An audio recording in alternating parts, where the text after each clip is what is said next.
নির্বাচনে হার জিত থাকবেই, এক পক্ষ জিতবে আর এক পক্ষ হারবে, বিরোধী দলে যাবে, কিন্তু সরকারি দল বিরোধী দল মিলেই তো দেশটাকে সুন্দর করে তুলবে।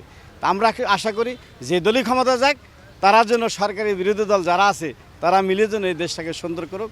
আমরা সুন্দর পরিবেশে দেশে বসবাস করতে চাই। এবার নির্বাচনটা ভালো হবে, সুন্দর হবে যদি নির্বাচনের ব্যবস্থাপকরা তাদের ঘোষিত নিরপেক্ষতা বজায় রাখতে পারে।